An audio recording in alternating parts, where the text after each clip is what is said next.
मैं जोबन गिल ਅੱਜ ਗੱਲ ਕਰਾਂਗੇ ਜੀ easiest province to move for permanent residency. ਕਿਹੜਾ ਸਭ ਤੋਂ ਵਧੀਆ ਪ੍ਰੋਵਿੰਸ ਹੈ ਜਿਹਦੇ ਵਿੱਚ ਇੰਟਰਨੈਸ਼ਨਲ ਸਟੂਡੈਂਟਸ ਦੀ ਗੱਲ ਕਰ ਲਈਏ, ਫੋਰਨ ਵਰਕਰਸ ਦੀ ਗੱਲ ਕਰ ਲਈਏ। ਸੋ ਕਿੰਨਾਂ ਦੇ ਲਈ ਕਿਹੜਾ ਪ੍ਰੋਵਿੰਸ ਸਭ ਤੋਂ ਈਜ਼ੀਐਸਟ ਜਿਹੜੀ ਪੀਆਰ ਆ ਉਹ ਦੇ ਸਕਦਾ ਉਹਨਾਂ ਲਈ, ਉਹਨਾਂ ਦੀ ਪ੍ਰੋਫਾਈਲ ਦੇ ਅਕੋਰਡਿੰਗਲੀ। ਸੋ ਹਰ ਇੱਕ ਕੇਸ ਵੱਖਰਾ ਹੁੰਦਾ ਆ ਜੀ, ਹਰ ਇੱਕ ਐਪਲੀਕੇਸ਼ਨ ਵੱਖਰੀ ਹੁੰਦੀ, ਹਰ ਇੱਕ ਕੇਸ ਦੇ ਵਿੱਚ ਕੰਪਲੀਕੇਸ਼ਨਸ ਹੁੰਦੀਆਂ, ਕਈਆਂ ਦੇ ਵਿੱਚ ਨਹੀਂ ਹੁੰਦੀਆਂ। ਸੋ ਇਹ ਵਾਲੀ ਜਿਹੜੀ ਸੁਜੈਸ਼ਨ ਹੈ, ਇਹ ਵਾਲੀ ਜਿਹੜੀ ਐਡਵਾਈਸ ਹੈ, ਇੱਕ ਜਨਰਲ ਫਰੇਮਵਰਕ ਦੇ ਵਿੱਚ ਵਰਕ ਕਰੇਗੀ ਜੀ। ਜਿਹੜੀਆਂ ਜਨਰਲ ਪ੍ਰੋਫਾਈਲਸ ਦੀ ਅਸੀਂ ਗੱਲ ਕਰਾਂਗੇ ਕਿ ਇਸ ਤਰ੍ਹਾਂ ਦੀ ਪ੍ਰੋਫਾਈਲ ਨੂੰ ਇੱਥੇ ਜਾਣਾ ਚਾਹੀਦਾ। ਸਪੈਸੀਫਿਕ ਕੇਸ 'ਤੇ ਨਾ ਲੈ ਕੇ ਜਾਇਓ ਕਿ ਹਾਂਜੀ ਹਰ ਇੱਕ ਬੰਦੇ 'ਤੇ ਸਿਚੁਏਸ਼ਨ ਅਪਲਾਈ ਹੁੰਦੀ ਹੈ।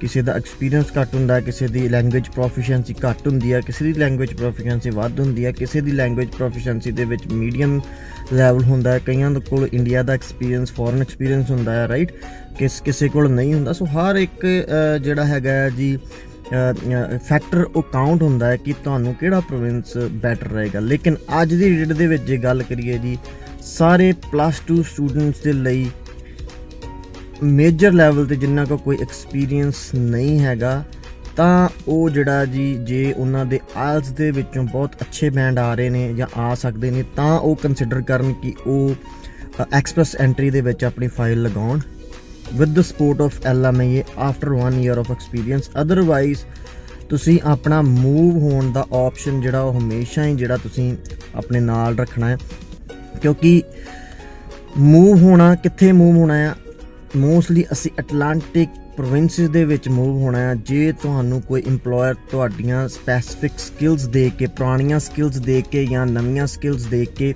ਤੁਹਾਨੂੰ ਜੌਬ ਆਫਰ ਕਰਦਾ ਹੈ ਐਂਡ ਹੀ ਪ੍ਰੋਮਿਸ ਕਿ ਤੁਹਾਨੂੰ 1 ਸਾਲ ਬਾਅਦ ਜਾਂ 1.5 ਸਾਲ ਬਾਅਦ ਤੁਹਾਡੀ ਉਹ ਇੰਡੋਰਸਮੈਂਟ ਅਪਲਾਈ ਕਰ ਦੇਗਾ ਅਤੇ ਤੁਹਾਨੂੰ AIPP ਦੇ ਅੰਡਰ ਆਪਣੀ ਜਿਹੜੀ PR ਤੁਹਾਡੀ ਅਪਲਾਈ ਹੋ ਜਾਏਗੀ, ਤਾਂ ਤੁਸੀਂ ਉਸ ਇੰਪਲੋਇਰ ਲਈ ਵਰਕ ਕਰੋ, ਤਾਂ ਤੁਸੀਂ ਉਸ ਇੰਪਲੋਇਰ ਲਈ 1.5-2 ਸਾਲ ਕੰਮ ਕਰ ਸਕਦੇ ਹੋ। ਕਿਉਂਕਿ ਅਟਲਾਂਟਿਕ ਇਮੀਗ੍ਰੇਸ਼ਨ ਪਾਇਲਟ ਪ੍ਰੋਜੈਕਟ ਹੈ ਜਿਹੜਾ ਅੱਜ ਕੱਲ੍ਹ ਦੀ ਡੇਟ ਦੇ ਵਿੱਚ ਕਾਫੀ ਪੋਪੂਲਰ ਆ, ਬਟ ਪ੍ਰੋਬਲਮ ਸਿਰਫ ਇਹੀ ਆ ਕਿ more than required international students Atlantic provinces ਦੇ ਵਿੱਚ ਜਾ ਚੁੱਕੇ ਆ। ਬਹੁਤ ਸਾਰੇ ਇੱਕ ਵੇਵ ਆਉਂਦੀ ਹੈ ਜੀ ਕੁਝ ਸਾਲਾਂ ਦੇ ਵਿੱਚ, ਜਿੱਦਾਂ 2013-14 ਦੀ ਗੱਲ ਕਰੀਏ ਤਾਂ ਅਲਬਰਟਾ ਦੇ ਵਿੱਚ ਬਹੁਤ ਵੇਵ ਸੀਗੀ ਕਿ ਜਿਹੜਾ ਵੀ ਸਟੂਡੈਂਟ ਓਨਟਾਰੀਓ ਦੇ ਵਿੱਚ ਜਾਂ ਹੋਰ ਕਿਸੇ ਪ੍ਰੋਵਿੰਸ ਦੇ ਵਿੱਚ ਵੀ ਪੜ੍ਹਦੇ ਉਹ ਸਿੱਧੇ ਅਲਬਰਟਾ ਚਲ ਜਾਂਦੇ ਸੀ, ਕਿਉਂਕਿ PNP ਬਹੁਤ ਈਜ਼ੀ ਸੀਗੀ।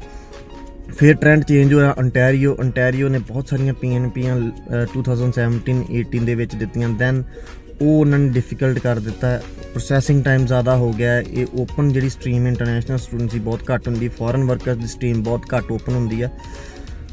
Right now Atlantic immigration pilot project ਹੈ ਜਿਹੜਾ, ਇਟਸ ਵੈਰੀ ਗੁੱਡ ਜੇ ਤੁਹਾਨੂੰ ਡੈਜ਼ਿਗਨੇਟਿਡ ਇੰਪਲੋਇਰ ਲੱਭ ਜਾਂਦਾ ਆ। ਜੇ ਨਹੀਂ ਲੱਭਦਾ ਦੈਨ ਤੁਸੀਂ ਕਿਸੇ ਵੀ ਪ੍ਰੋਵਿੰਸ ਦੇ ਵਿੱਚ ਜਿੱਥੇ ਐਕਸਪੀਰੀਅੰਸ ਦੀ ਘੱਟ ਲੋੜ ਹੋਵੇ, ਜਿੱਦਾਂ ਪ੍ਰਿੰਸ ਐਡਵਰਡ ਆਈਲੈਂਡ ਦੀ ਗੱਲ ਕਰੀਏ ਤਾਂ ਉੱਥੇ ਐਕਸਪੀਰੀਅੰਸ ਦੀ ਲੋੜ 6 ਮਹੀਨਿਆਂ ਦੀ ਪੈਂਦੀ ਆ। ਸਸਕੈਚੁਅਨ ਦੀ ਗੱਲ ਕਰੀਏ ਤਾਂ 6 ਮਹੀਨੇ ਦੇ ਵਿੱਚ PNP ਦੀ ਲੋੜ, PNP ਜਿਹੜੀ ਤੁਹਾਡੀ 6 ਮਹੀਨੇ ਦੇ ਐਕਸਪੀਰੀਅੰਸ ਤੋਂ ਬਾਅਦ ਕਾਫੀ ਸਾਰੀ ਆਕੂਪੇਸ਼ਨਸ ਦੇ ਵਿੱਚ ਅਪਲਾਈ ਹੋ ਜਾਂਦੀ ਹੈ। ਜਾਂ ਕਈ ਪ੍ਰੋਵਿੰਸਿਸ ਹੈਗੇ ਜਿੱਥੇ 9 ਮਹੀਨੇ ਤੇ 1 ਸਾਲ ਦੇ ਬਾਅਦ ਵੀ ਤੁਹਾਡੀ ਫਾਈਲ ਅਪਲਾਈ ਹੁੰਦੀ ਹੈ। ਬਟ PNP ਜੇ ਤੁਸੀਂ ਸਟ੍ਰੇਟ ਲਾ ਰਹੇ ਹੋ, ਉਹ ਐਕਸਪ੍ਰੈਸ ਐਂਟਰੀ ਦੇ ਵਿੱਚ ਨਹੀਂ ਆਉਂਦੀ, ਤਾਂ ਤੁਹਾਨੂੰ ਉਹਦੇ ਵਿੱਚ ਪ੍ਰੋਬਲਮ ਕੋਈ ਨਹੀਂ ਹੋਣੀ। ਬਸ ਇਹ ਹੈ ਕਿ ਜਿਹੜਾ ਪ੍ਰੋਸੈਸਿੰਗ ਟਾਈਮ ਹੈ ਪ੍ਰੋਪਰ, ਜਿਹੜਾ ਪ੍ਰੋਵਿੰਸ਼ੀਅਲ ਨੋਮਨੀ ਪ੍ਰੋਗਰਾਮ ਦਾ ਪ੍ਰੋਸੈਸਿੰਗ ਟਾਈਮ ਉਹ 2 ਤੋਂ 4, 5, 6 ਮਹੀਨੇ ਤੱਕ ਹੋ ਸਕਦਾ, depending on different cases. I am not talking about each and every case, but specific ਹਰ ਇੱਕ ਇੰਪਲੋਇਰ 'ਤੇ, ਸਪੈਸੀਫਿਕ ਹਰ ਇੱਕ ਕੈਂਡੀਡੇਟ 'ਤੇ ਇਹ ਚੀਜ਼ ਅਪਲਾਈ ਹੁੰਦੀ ਆ। ਸੋ ਉਹਨੂੰ ਟਾਈਮ ਲੱਗ ਸਕਦਾ PNP ਨੂੰ। ਦੈਨ ਜਦੋਂ ਤੁਸੀਂ PNP ਤੁਹਾਡੀ ਆ ਜਾਂਦੀ ਹੈ, ਤੁਹਾਡਾ PNP ਸਰਟੀਫਿਕੇਟ ਤੁਹਾਡੇ ਕੋਲੇ ਆ ਜਾਂਦਾ, ਤਾਂ ਤੁਸੀਂ ਜਿਹੜੀ ਪਰਮਨੈਂਟ ਰੈਜ਼ੀਡੈਂਸੀ ਆ ਉਹ ਆਪਣੀ PNP ਕੈਟੇਗਰੀ ਦੇ ਅੰਡਰ ਅਪਲਾਈ ਕਰਨੀ ਹੁੰਦੀ ਆ। That takes about 15 to 18 months, ਜਿਹੜੀ ਤੁਸੀਂ ਔਨਲਾਈਨ ਜਾ ਕੇ ਚੈੱਕ ਵੀ ਕਰ ਸਕਦੇ ਹੋ ਕਿ 15 ਤੋਂ 18 ਮਹੀਨੇ ਉਹ ਰਾਈਟ ਨਾਓ ਲੈ ਰਹੇ ਨੇ, ਕਿ ਜਿਹੜੇ ਉਹ ਦੱਸ ਦੇਣ ਜੇ ਤੁਸੀਂ ਪਰਮਾਨੈਂਟ ਰੈਜ਼ੀਡੈਂਸ ਦੀ ਐਪਲੀਕੇਸ਼ਨ ਨਹੀਂ ਸਬਮਿਟ ਕੀਤੀ ਤਾਂ ਤੁਹਾਨੂੰ 15 ਤੋਂ 18 ਮਹੀਨੇ ਲੱਗਣਗੇ। ਅਦਰਵਾਈਜ਼ ਕਰੰਟਲੀ ਜਿਹੜਾ ਜੇ ਤੁਸੀਂ ਆਲਰੇਡੀ ਲੌਂਚ ਕਰਤੀ 19 ਮਹੀਨੇ ਤੁਹਾਨੂੰ ਉਸਦੀ ਫਾਈਲ ਜਿਹੜੀ ਹੈ ਜੀ ਉਹ ਤੁਹਾਡੀ ਪ੍ਰੋਸੈਸਿੰਗ ਨੂੰ ਲੈ ਸਕਦੀ ਆ। Next thing, most of the PNPs ਦੇ ਵਿੱਚ ਜਦੋਂ ਤੁਹਾਡੀ PNP ਆ ਜਾਂਦੀ ਹੈ ਤਾਂ ਉਹ ਰਿਸਟ੍ਰਿਕਟਿਡ ਹੁੰਦੀ ਹੈ, ਮੀਨਸ ਉਹਦੇ ਵਿੱਚ ਜਿਹੜੀ ਜਿਹੜੀ ਤੁਹਾਡੀ ਜਿਹੜੀ ਇੰਪਲੋਇਮੈਂਟ ਹੈ ਉਹ ਦੈਟ ਇੰਪਲੋਇਰ ਜਿਹਨੇ ਵੀ ਤੁਹਾਨੂੰ ਇਸ਼ੂ ਕੀਤੀ ਆ, ਜਿਹਨੇ ਵੀ ਤੁਹਾਨੂੰ ਸਪੋਰਟ ਕੀਤਾ, ਉਹਨਾਂ ਤੁਹਾਡੀ ਇੰਪਲੋਇਮੈਂਟ ਰਿਸਟ੍ਰਿਕਟਡ ਹੁੰਦੀ ਆ, ਉਸ ਇੰਪਲੋਇਰ ਦੇ ਨਾਲ ਹੀ ਤੁਸੀਂ PR ਤੱਕ ਕੰਮ ਕਰਨਾ ਹੁੰਦਾ। ਇਨ ਕੇਸ ਤੁਹਾਡੀ ਕੋਈ ਉੱਥੇ ਡਿਸਪਿਊਟ ਹੋ ਜਾਂਦੀ ਹੈ, ਇਨ ਕੇਸ ਤੁਹਾਡੀ ਕੋਈ ਲੜਾਈ ਹੋ ਜਾਂਦੀ ਹੈ ਜਾਂ ਕਿਸੇ ਹੋਰ ਕਾਰਨਾਂ ਕਰਕੇ ਤੁਹਾਨੂੰ ਛੱਡਣੀ ਪੈ ਜਾਂਦੀ ਹੈ ਜੋਬ, ਤਾਂ ਤੁਹਾਨੂੰ ਫੈਡਰਲ ਇਮੀਗ੍ਰੇਸ਼ਨ ਨੂੰ ਇਨਫੋਰਮ ਕਰਨਾ ਪੈਂਦਾ, ਜਾਂ ਇੰਪਲੋਇਰ ਖੁਦ ਵੀ ਉਹਨਾਂ ਨੂੰ ਇਨਫੋਰਮ ਕਰ ਸਕਦਾ। That can have negative impact on your file. ਉਹ ਤੁਹਾਡੀ ਪ੍ਰੋਫਾਈਲ ਦੇ ਉੱਤੇ ਨੈਗੇਟਿਵ ਇੰਪੈਕਟ ਪਾ ਸਕਦੀ ਆ, ਅਤੇ ਤੁਹਾਡੀ ਜਿਹੜੀ ਇਮੀਗ੍ਰੇਸ਼ਨ ਦੀ PR ਦੀ ਐਪਲੀਕੇਸ਼ਨ ਉਹ ਰਿਜੈਕਟ ਹੋਣ ਦੇ ਚਾਂਸਿਸ, ਰਿਫਿਊਜ਼ ਹੋਣ ਦੇ ਚਾਂਸਿਸ ਵੀ ਹੋ ਸਕਦੇ ਆਫਟਰ 15, 10, 17 ਮੰਥਸ। ਜਦੋਂ ਵੀ ਉਹ ਇਸ ਤਰ੍ਹਾਂ ਹੁੰਦਾ ਤਾਂ ਤੁਹਾਨੂੰ ਉਸ ਪੂਰੇ ਡਿਊਰੇਸ਼ਨ ਤੱਕ ਤੁਹਾਨੂੰ ਉਸ ਦੇ ਨਾਲ ਕੰਮ ਕਰਨਾ ਪੈਂਦਾ।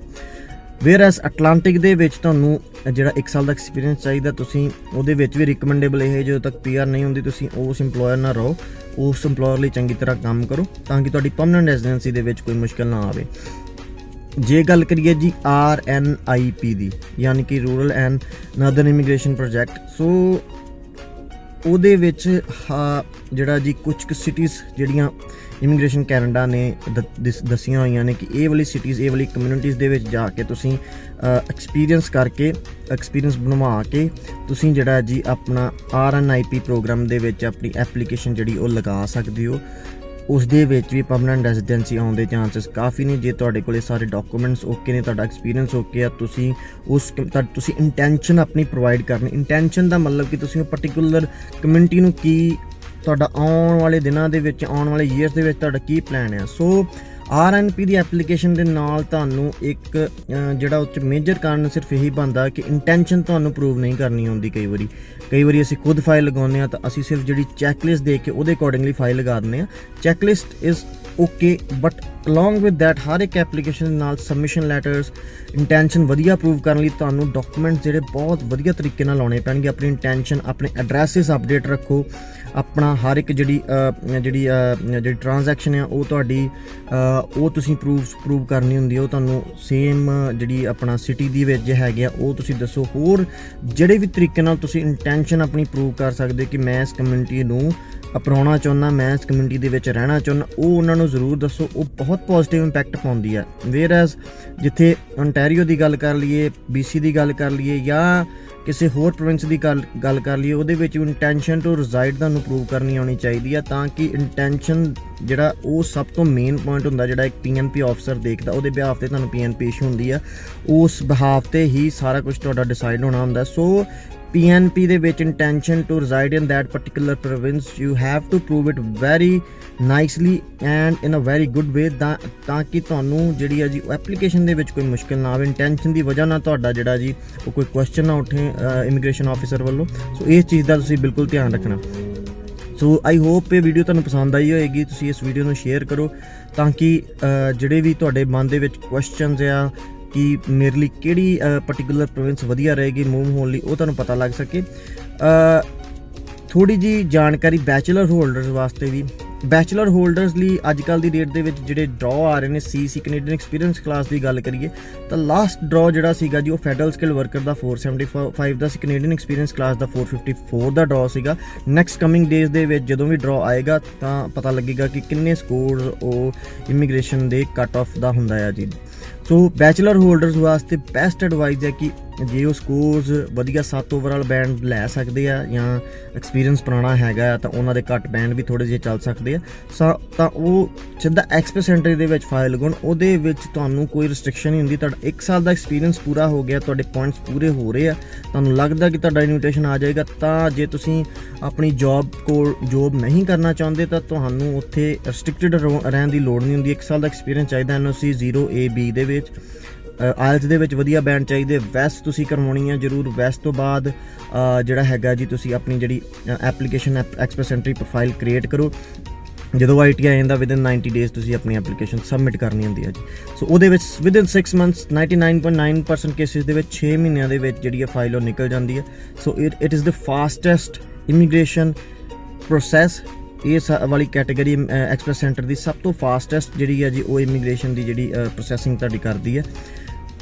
ਤਾਂ ਬੈਚਲਰ ਹੋਲਡਰ ਵਾਲੇ ਜਿੱਥੇ ਵੀ ਹੈਗੇ ontario ਵਿੱਚ ਜਾਂ ਬ੍ਰਿਟਿਸ਼ ਕੋਲੰਬੀਆ ਦੇ ਵਿੱਚ, ਅਲਬਰਟਾ, ਜਿੱਥੇ ਵੀ ਹੈਗੇ ਜਿਨ੍ਹਾਂ ਨੂੰ NOC 0AB ਦੀ ਜੋਬ ਮਿਲਦੀ ਆ ਤਾਂ ਉਹ ਆਪਣਾ ਆਇਲਸ ਦੇ ਵਿੱਚ ਬੈਂਡਸ ਵਧੀਆ ਲਾਓ ਤੇ ਤੁਸੀਂ ਐਕਸਪ੍ਰੈਸ ਐਂਟਰੀ ਦੇ ਵਿੱਚ ਹੀ ਫਾਈਲ ਲਗਾ ਸਕਦੇ ਹੋ। ਉਹਦੇ ਵਿੱਚ ਤੁਹਾਨੂੰ ਕੋਈ ਪ੍ਰੋਬਲਮ ਨਹੀਂ ਆਉਣ ਵਾਲੀ। ਇਨ ਕੇਸ ਤੁਹਾਡੀ 1 ਸਾਲ ਦੇ ਨਾਲ ਨਹੀਂ ਗੱਲ ਬਣਦੀ ਤਾਂ ਤੁਸੀਂ 2 ਸਾਲ ਉੱਥੇ ਕੰਮ ਕਰਕੇ ਤਾਂ ਤੁਸੀਂ ਆਪਣੀ ਐਕਸਪ੍ਰੈਸ ਐਂਟਰੀ ਦੇ ਵਿੱਚ ਫਾਈਲ ਪਾ ਸਕਦੇ ਹੋ ਤੇ ਤੁਸੀਂ PR ਜਿਹੜੀ ਉਹ ਹਾਸਲ ਕਰ ਸਕਦੇ ਹੋ।